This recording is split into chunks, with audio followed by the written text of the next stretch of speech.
Hello, everyone, and welcome back to another episode of the Mic'd Up Sours. I'm here today with Murph, and today we are back, and we are talking about the Blake Snell trade to San Diego. The Rays have gotten rid of Blake Snell finally. They're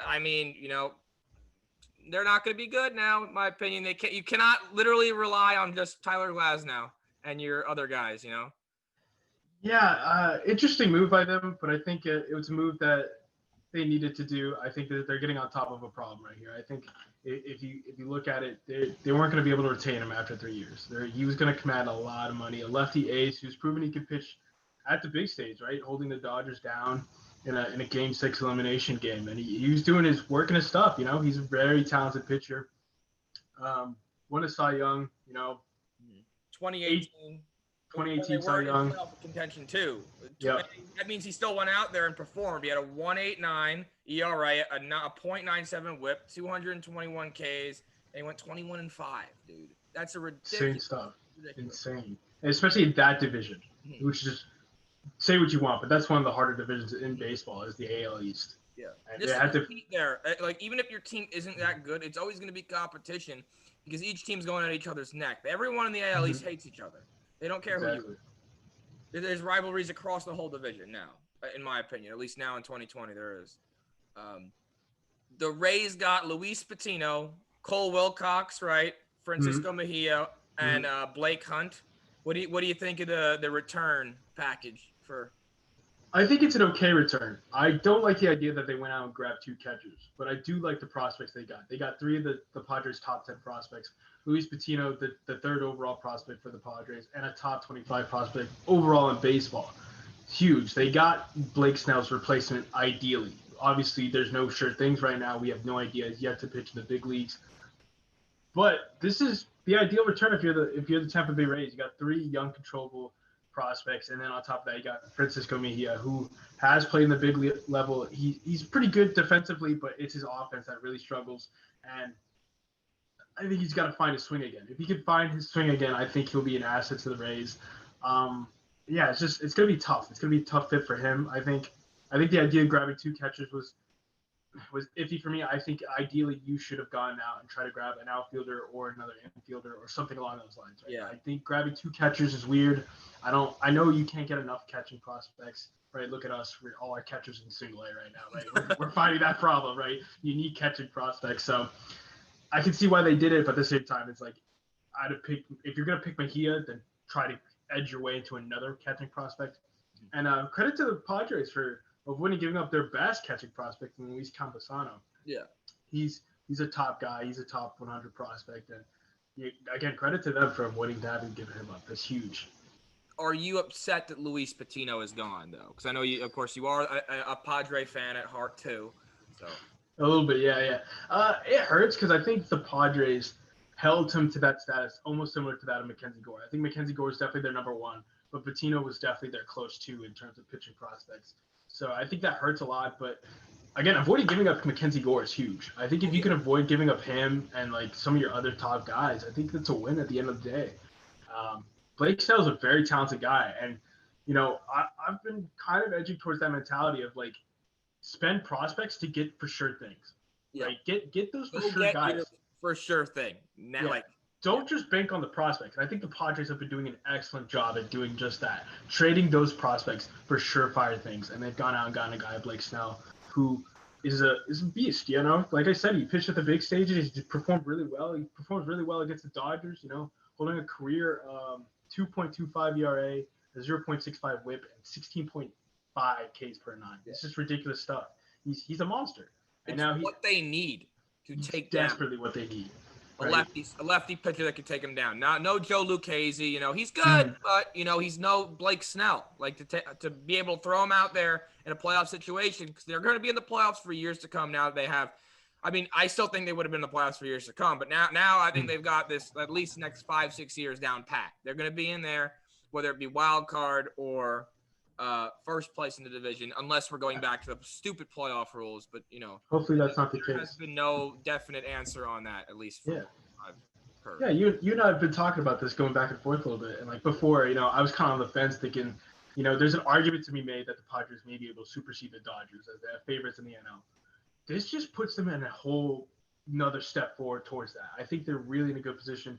And not only did they add a guy in Blake Snell, but they went out and grabbed another star infielder from the KBO, Kim Ha-Sung, what's his name? Yeah, star. Sejong Kim. Sejong Kim, that's it. He dropped 30, 100 something, dude. He's nasty. 25-year-old infielder. But he's an infielder. What's going to happen now? Are you from what I've heard, no. So possibly, not sure, because it sounds like the Padres may not be done with their moves, right? Here's what I've heard. That's right. I've heard Kim is going to play second base. And then Cohenworth will move out to left field, freeing them up to do whatever with Profar. Like, Profar might be gone. He's trade bait. He's a good DH hitter, you know. Or, another theory, the Padres are currently in deep talks with Yu Darvish, with the Cubs about Yu Darvish. They could be looking to add a Yu Darvish, and Cohenworth might be that guy in the trade package. From what I've heard, they're adding Yu Darvish and his personal catcher, one of the catchers, not Contreras, the other one. Contini? Victor Caratini, yeah. Yeah, that's him. His personal catcher.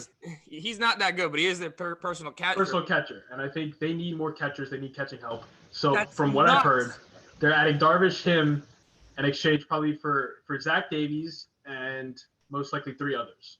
And Cohenworth could be in it. I imagine they'd love to avoid that all possible, but imagine that rotation now. Now you got a rotation where you got Lamet, Snell, Darvish, Paddock, Clevenger next year, Mackenzie Gore.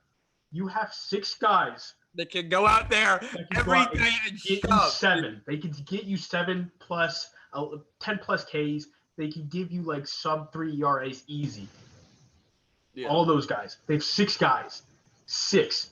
The most insane part, even without Yu Darvish, in 2022, they probably still have the best rotation. Yes. The insane part, they would have Lamet, Snell, Clevenger, Paddock, and Mackenzie Gore, all under $28 million. That's not even them. We paid $30 million for 1 ace. They paid $28 million for 5. Yeah. This is going to be ridiculous for the Padres. If you're a Padres fan and you're not excited about it, I don't know what you're doing, because you guys could literally, you guys may have the best rotation at one time. And you guys are in each of these guys' prime, or they're just rising to their prime now. I think Snell's reaching his prime now. Yeah, absolutely. Lamet's like on the cusp of his prime. Paddock will reach his prime. Clevenger, I think, is almost in it right now. We'll see when he comes back. I think he's in the middle, kind of in the middle-ish. I think he's starting to get there. The beginning to the middle, yeah. And if they get Darvish is in his prime right now, especially after last year. He did really good, I think. Yeah, I think the Padres are doing a phenomenal job at building around their young core and doing it with young, controllable guys. They're keeping everything young, they're keeping it controllable, and they're in a win-now situation.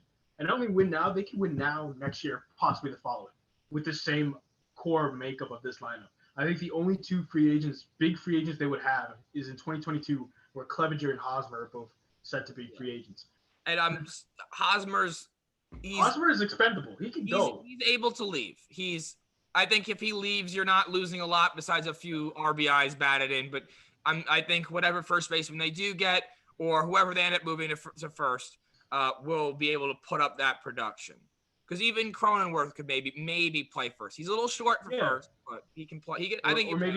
Or maybe Austin Nola switches to first and Campusano goes behind the dish, or flip flop. Maybe Campusano goes to first, Austin Nola stays behind the dish. They got a lot of moves. They got a lot of young prospects to build upon and to keep doing what they're doing, and that's building young talent in a win-now situation, and then going out and trading for guys they need. This is the stuff that I wish the Yankees would do, right? Yes, the Yankees need to literally follow the plan. Look at that. Literally follow the plan without trading Jason Dominguez, without trading Dievy,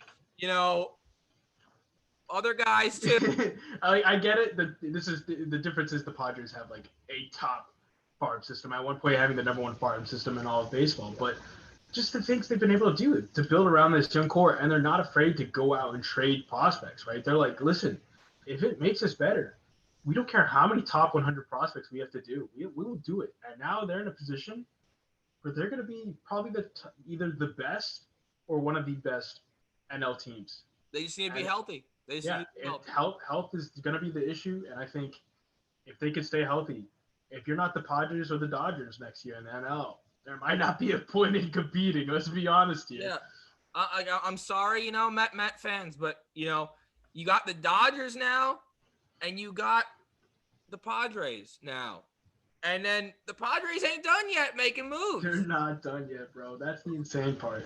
If they don't get Darvish, let's be real here. Do they make a push for Bauer? Is there a need for Bauer? If they don't get Darvish, I think they're done. I think they're done in terms of major trades. I imagine they'll try to get a bullpen piece or two. They need someone. I think a Brad Hand looks really good if they can go out and get a Brad Hand, maybe a Hendricks. Oh, a return to the he was a Friar once upon a time. Mm-hmm. So, trying to go get one of those big late inning arms, I think they desperately need it. I think if they don't get a Yu Darvish, which according to the reports, it's looking like it's almost done. Like, I wouldn't be surprised by the time this video comes out, there is a Yu Darvish trade. Yeah. And then at this point, I don't even know if we can do another video because how damn good this is. We're already talking about it, so yeah. Even without Yu Darvish, I still think they have one of the best, if not the best rotation in the league. With Yu Darvish, I think it's easily, without a doubt, phenomenal. But there is no holes there. If let's just say if Paddock has if he has a repeat 2020, there's a hole there, but he still go out there and give 5 innings, give 5 innings, 4 runs, and that's still good for being in the NL West, right? NL West, yes. Yeah, I mean, if we're being brutally honest, let's really look at this. Lamet, I think he has the makeup of a 1. I think at worst a 2. Snell has already proven he can be a 1. At worst a 2. Snell has already proven he could be a 1. Yes. Clevenger's already proven he could be a 1. Again, at worst a 2. Yeah. Darvish has already proven he could be a 1. But let's say they don't get Darvish. Paddock, the 1 on multiple teams. Yeah. I think Paddock, at worst a 3, right? His 2019 debut was insane. He was disgusting. He was by far one of my favorite players at the moment. If it wasn't for Pete Alonso, hitting those home runs, he would have probably won it. Yeah. There was no one else. It was between the two of them. And he's a solid guy, works his butt off, and he wants to win. I think that's the biggest thing. You can tell every time he takes him out, he wants to win. He wants to dominate. Yes, sir. And then you got Mackenzie Gore, the last missing piece of the puzzle. If they do not get Yu Darvish, who is gonna be stud, dude. He's gonna be nasty. But let's just say he breaks into 2021, Mackenzie Gore. And let's just say he's a 6 starter, a spot starter. They all need rest kind of thing. They've all worked their they all go 7 or something in a row. Mackenzie Gore has, and if they get Darvish, even if they don't get Darvish, he has 3 other great minds to learn from, and Clevenger on the bench to learn from, dude. These are guys who could easily improve this guy's game, his mentality, the way he thinks, the way he dissects a pitcher, a hitter. They're going to be unstoppable. Huge. This pitching staff alone, this is looking like that Maddox, Glavine, Smoltz with the Braves. Yeah. But yet Yankees still beat them. Sorry. But I'm just saying, it's building up to be that Top Gun team that everyone's going to want a piece of them, but you're also not going to want to come in contact with them because your team can easily get plowed through now because they have Tatis, Machado, Cronenworth, Grisham, Hosmer. They're going to have – there's a lot of young guys coming up. I mean, I get they lost Patino, but he had a decent rookie year, Yeah. And then Mejia, you don't know what Mejia you're going to get now in the AL East. And who even knows if he's going to play with the Rays because they had that some other catcher playing for them. No, Zunino, right? Zunino, yeah. They had Zunino. They got rid of Blake Hunt and Wilcox. I mean, they have prospects for days. They made the move, and I'm just happy they didn't do a 1-for-1, like a Gore for Snell, because that would have hurt a lot. In Tampa Bay, he'll probably flourish, but if he's in a situation with all these guys, he's gonna flourish in San Diego. He has the potential to be something special. And let's go. I'm going to go back to last year.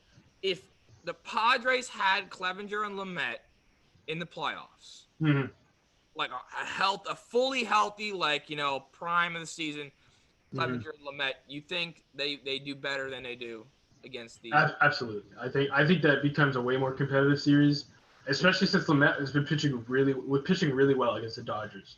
I think he was having their number the whole year. Yeah, he was pitching like similar to like Snell in terms of his like ERA and his whip and all that fun stuff. He was holding the Dodgers down, and I think Clevenger really helps. That was their biggest problem, right? Is their rotation last year in the playoffs. They just didn't really have a guy that could be like, geez, go give me, 3, I guess. That was their mentality at that point, right? Paddock was having a really bad year.